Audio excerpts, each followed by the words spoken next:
अस्सलाम वालेकुम औज़ुबिल्लाहिमिनश्शैतानिर्रजीम बिस्मिल्लाहिर्रहमानिर्रहीम। आज हमें दो थ्योरम्स जो मैंने कहा था रोल्स थ्योरम और मीन वैल्यू थ्योरम करनी है और उसके साथ कुछ सवालात थ्योरम से रिलेटेड कर लेंगे। तो ये जो आर्टिकल्स हैं ये चूँकि N10 में नहीं है तो ये मैं तालपुर की बुक जो BSc क्लासेस में पढ़ाई जाती है कॉलेजेस में, यहाँ भी ऑनर्स में पढ़ाई जाती हैं, सब मुख्तलिफ ऑप्शनल डिपार्टमेंट में सब्सिडीज़ में भी पढ़ाई जाती है, कैलकुलस बाई तालपुर। तो रोल्स थ्योरम का स्टेटमेंट लिख रहा हूँ मैं।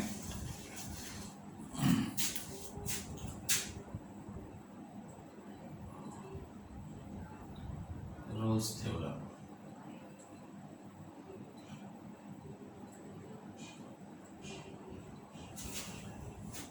let f is continuous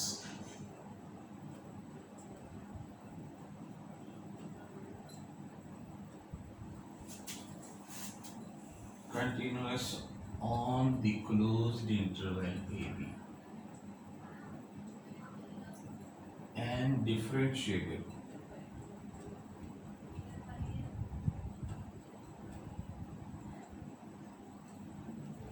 on the open interval AB.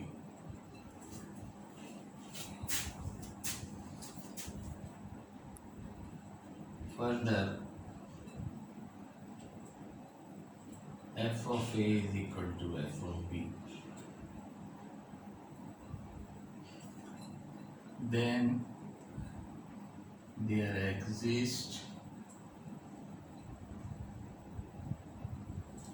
a number C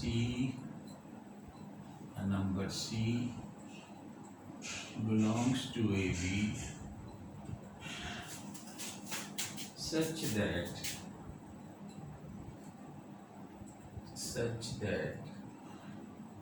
f dash C is equal to 0.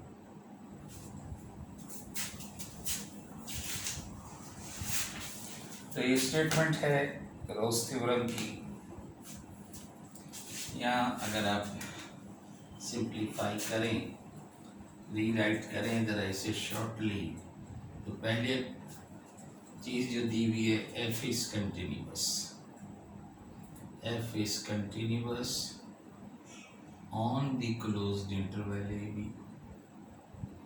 This is given to you. दूसरी चीज़ f is differentiable.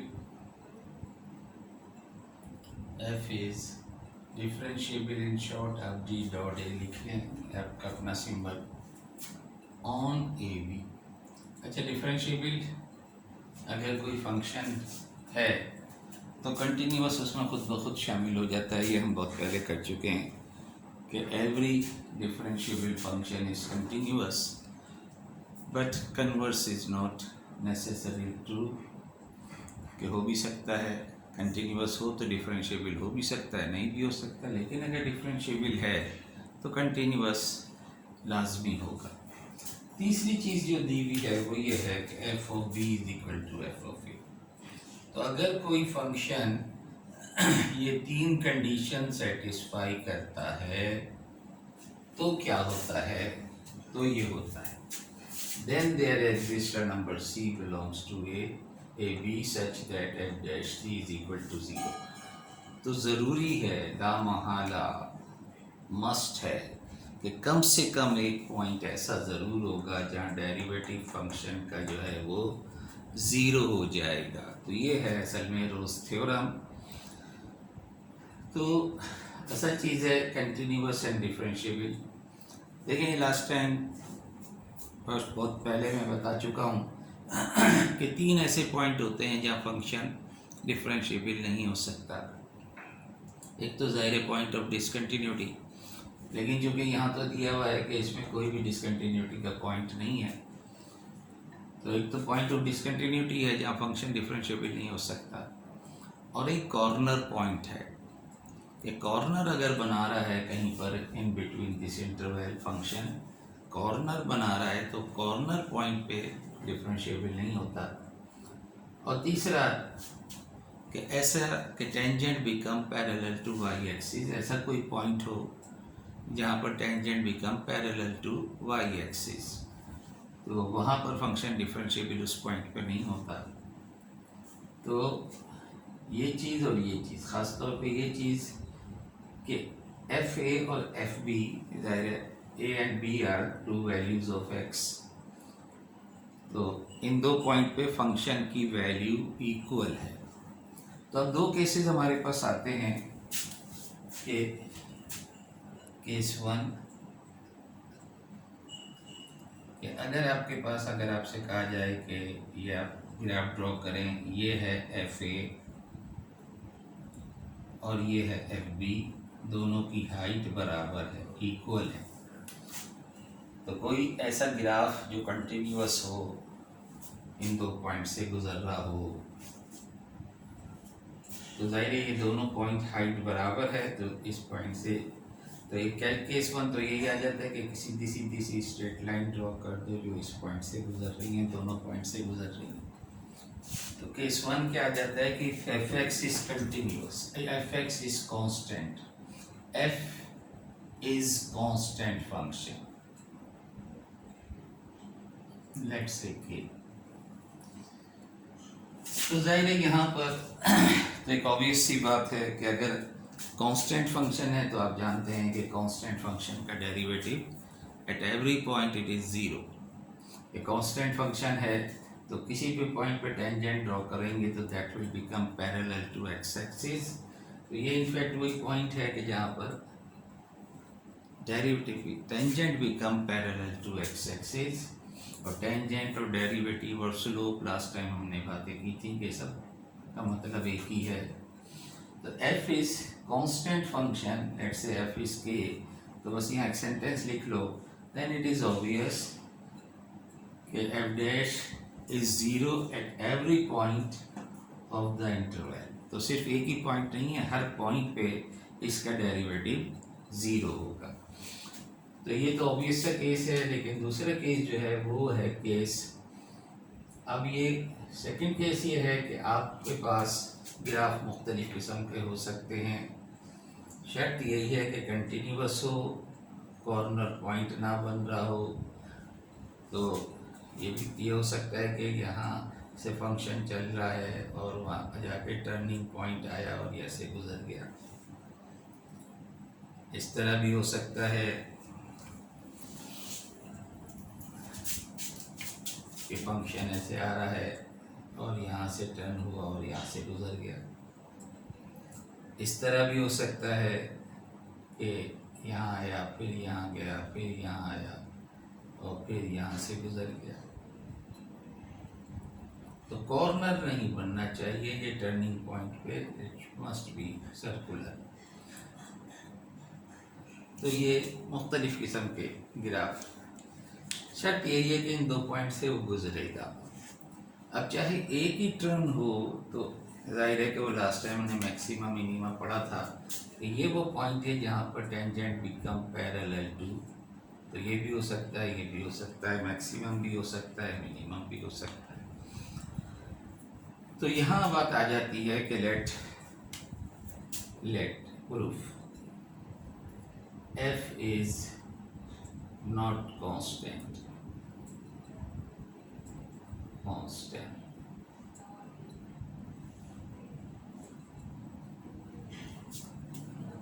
then there must be, then there must be at least one point where, एक case ले रहा हूँ इसका, where fx यानी let's say कि c जो है that become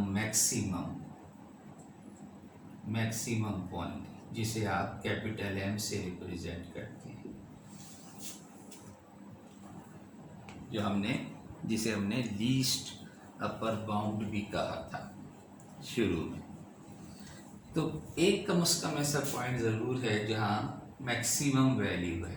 तो ये मैक्सिमम वाला केस कर रहा हूँ, या कम से कम एक वैल्यू मिनिमम होगी, दिस और FC is equal to n। तो हम जहाँ ये टर्निंग पॉइंट है उसे हम x की वैल्यू c ले रहे हैं क्योंकि हमें c पे डिस्कस करना है। तो या तो ये एक पॉइंट कम से कम ऐसा ज़रूर होगा क्योंकि टर्न कर रहा है ग्राफ, यहाँ दूसरी तरफ से गुजरने के लिए उसे टर्न करना है, चाहे ये टर्निंग ऊपर से कर रही हो, चाहे नीचे से कर रहा हो, चाहे मुख्तलिफ टर्न्स आ रहे हों, तो कम से कम एक पॉइंट ऐसा ज़रूर होगा जहाँ फंक्शन जो है या तो मैक्सिमम वैल्यू रखता होगा या मिनिमम वैल्यू रखता होगा। तो हम एक केस कर लेते हैं मिनिमम वाला, फिर आप कर लेना। हम ये ले लेते हैं कि let F C is equal to capital M, the least upper bound, the highest value, upper bound हम ले।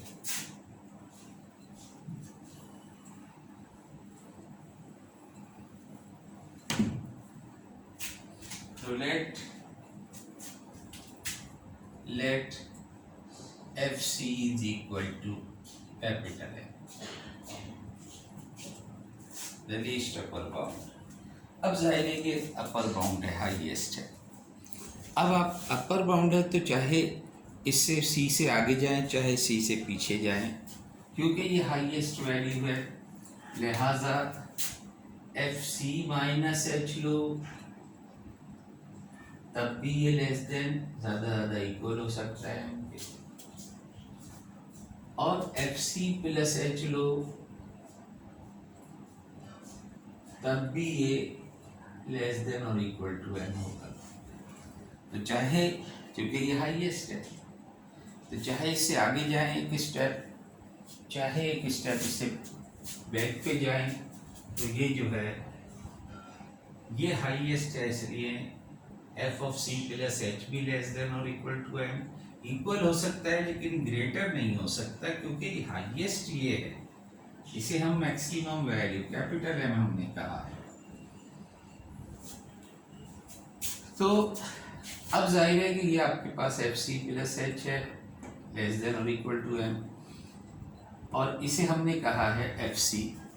तो ये दोनों सूरतों में क्या है, this implies F C minus H is less than f or equal to fc, और यहाँ पर fc plus h is also less than or equal to fc। तो अगर हम we can write this as fc को अगर हम इधर ले जाएं तो हमारे पास आ जाएगा, या fc माइनस एच को उधर ले जाएं, एफ सी माइनस, चलो सी माइनस एच ऐसे रखो, उसे इधर लिया, F C minus H minus F C is less than और इक्वल टू 0। और इसी तरह से ये F C plus H minus F C is less than और इक्वल टू 0। तो ये एक रिलेशन आ गई आपके पास, एफ सी माइनस एच में से एफ सी माइनस करोगे तब भी नेगेटिव, और एफ सी प्लस एच में से एफ सी माइनस करोगे तब भी नेगेटिव।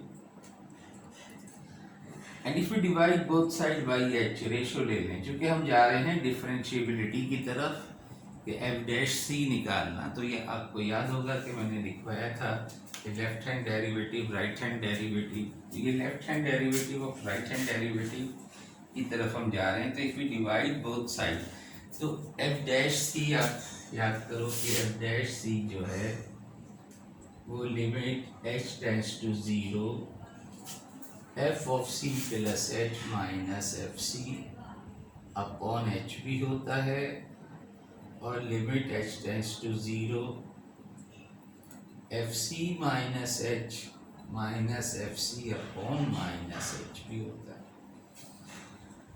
अगर हम इसे माइनस एच से, यानी अब हमें ये बनाना है, तो इसे हम माइनस एच से डिवाइड करेंगे, तो किसी भी इनइक्वालिटी को अगर नेगेटिव नंबर से डिवाइड और मल्टीप्लाई करोगे तो ये इनइक्वालिटी चेंज हो जाती है। तो F C minus H minus F C divided by minus H, that will become greater than और इक्वल टू 0। लेकिन प्लस के साथ हमें डिवीजन में प्लस एच चाहिए, तो यहाँ आप एफ सी plus H minus F C upon h ये लेस देन ज़ीरो ही रहेगा। और अगर अब हम लिमिट ले लें, ये लिमिट टेकिंग लिमिट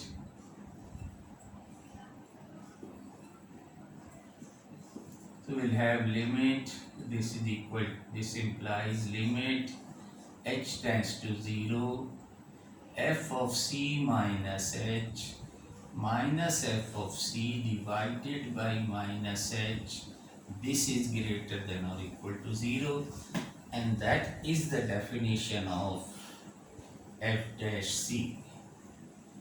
तो यहाँ से हमें मिला कि f dash c जो है that is greater than or equal to 0, और इसी तरह से आप यहाँ लिमिट लेंगे तो limit h tends to 0 fc plus h minus fc upon h is less than or equal to 0, and this is nothing but the definition of f dash c which is less than or equal to 0।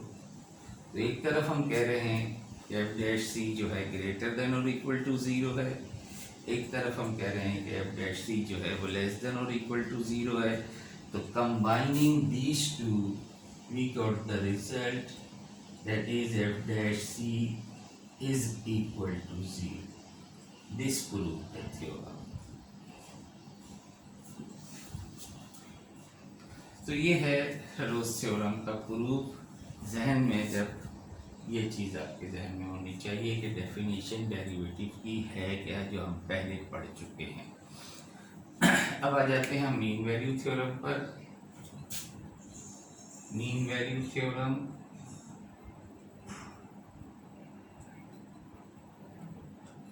और ये जो रोज theorem है ये बहुत importance रखती है, बल्कि दोनों थ्योरम इम्पोर्टेंस रखती है, लेकिन रोज थ्योरम ये थ्योरम्स को जो प्रूव है उसमें बहुत ज़्यादा यूज़ होती है। तो ख़ास तौर पे पॉइंट 3 पॉइंट याद रखना। और फिर होता क्या है कि अगर एफ कंटिन्यूस है, एफ डिफरेंशिएबल है और f of a is equal to f of b है, तो क्या होता है कि एक कम से कम पॉइंट सी ज़रूर होगा जहाँ पर डेरिवेटिव फंक्शन का equal becomes equal to 0। Mean value theorem का स्टेटमेंट ये भी तालपुर से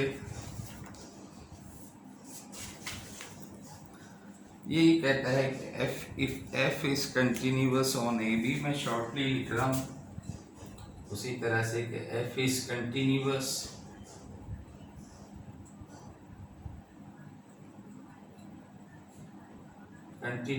ऑन ए बी, और दूसरा पॉइंट वही है f is differentiable on a b the open interval, then there exists ये सिंबल है there exist का, then there exists a number c belongs to AB, और ये सिंबल है such that f of b minus f of a is equal to b minus a f dash c, b minus a f dash c। अच्छा, ये इस तरह भी लिखा हो सकता है, अगर f a को उधर ले जाओ तो ये इस तरह भी लिखा हो सकता है कि एफ बी जो है वो f a plus b minus a f dash c के इक्वल, इस तरह भी लिख सकते हैं, और ये इस तरह भी लिख सकते हैं। तो कोई भी फॉर्म लिखी हो सकती है कि एफ डैश सी, इससे डिवाइड कर दोगे तो f of b minus f of a upon b minus a हो जाएगा। तो ये तीनों फॉर्म जो है एक दूसरे से निकाली हैं, तो किसी भी फॉर्म में लिखी हो सकती है ये स्टेटमेंट। तो आप देखें अगर इस तरह लिखी हो तो इसमें दो कंडीशन है, रोज थ्योरम की तीसरी कंडीशन इसमें मौजूद नहीं है। अगर तीसरी कंडीशन आप इसमें लगा लेंगे यानी f of a f of b बराबर हो जाए तो ये 0 हो जाएगा, तो वो आ जाएगा आपके पास f dash c is equal to 0। तो दो कंडीशन रोल्स थ्योरम की हैं, तीसरी कंडीशन रोल्स थ्योरम की इसमें मौजूद नहीं है।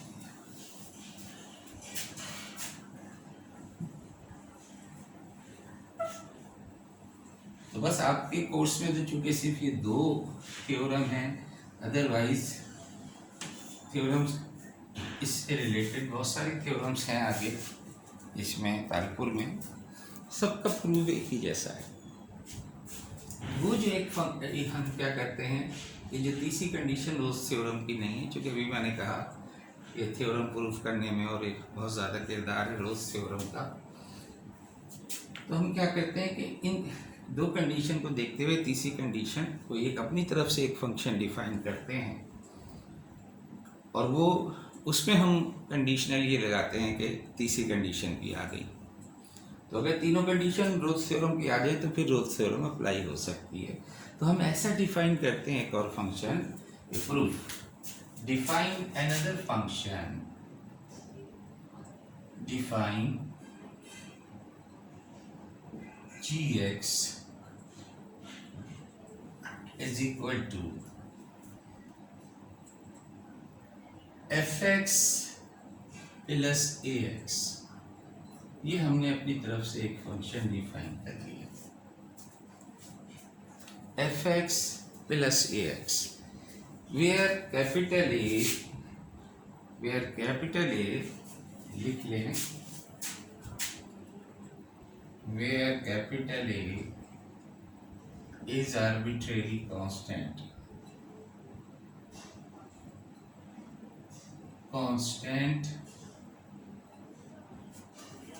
whose value is to be determined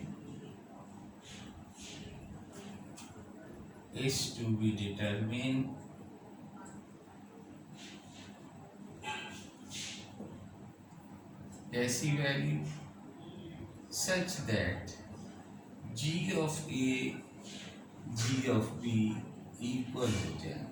एक ऐसी वैल्यू निकालेंगे जहां पर g of A और g of B इक्वल हो जाएं।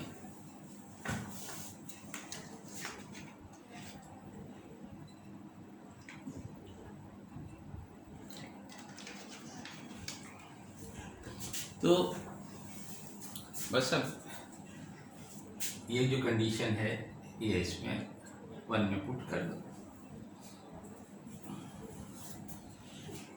तो जी ए होगा क्या, x की जगह a रख दो, यानी f of a plus a into a, और g ऑफ b क्या होगा, x की जगह b रख दो, f of b plus a into B.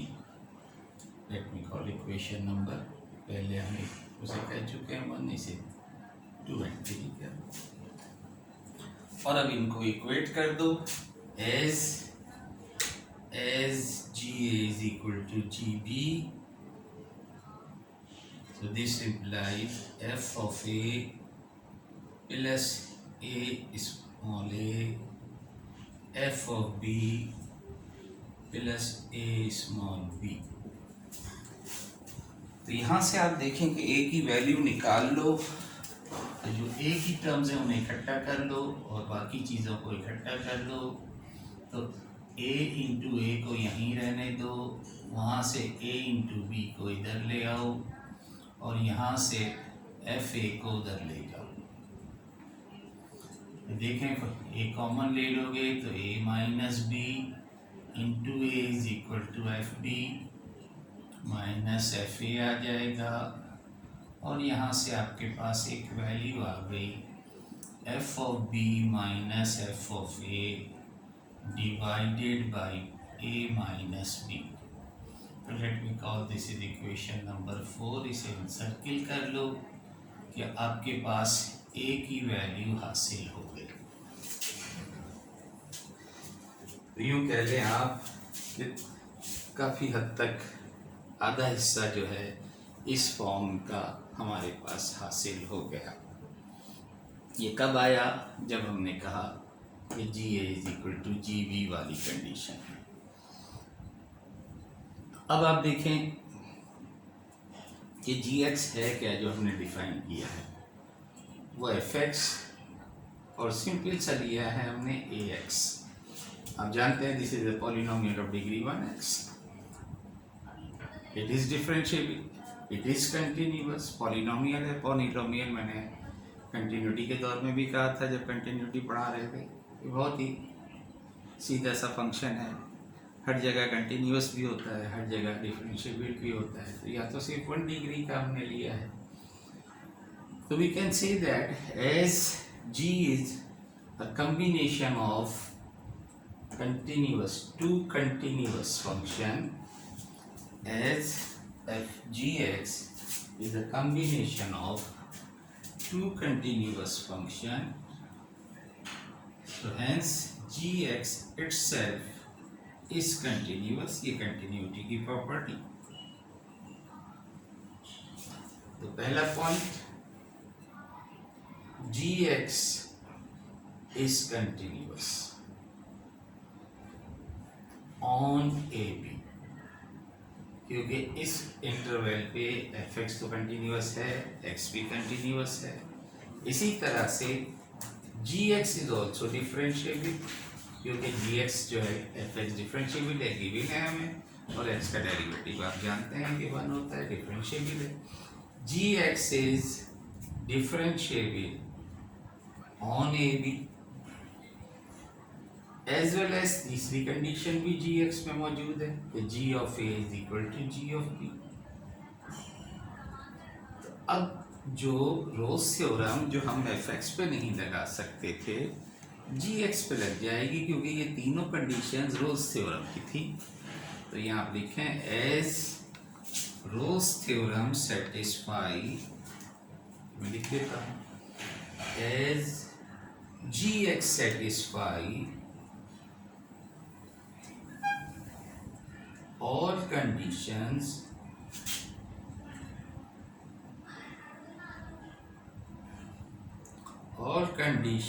of Rolle's theorem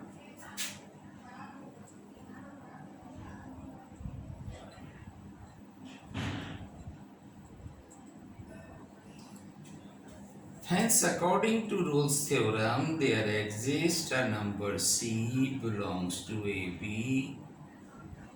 such that g dash c is equal to 0।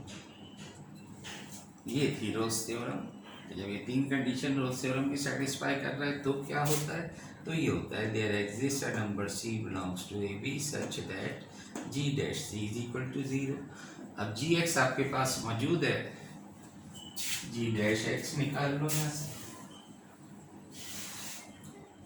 Differentiating gx, so differentiating equation 1, g dash x is equal to f dash x plus a। तो g dash c क्या होगा, this implies g dash c is equal to f dash c plus a, और यहाँ से आपके पास a की value एक और हासिल हो जाएगी। अच्छा हो जाएगा, लेकिन g डैश c जो है वो इक्वल टू 0 है, तब हमने लिखा but g dash c is equal to 0 which is equal to 0। तो यहाँ से आपके पास a की एक और वैल्यू आ जाएगी जो माइनस f डैश c होगा।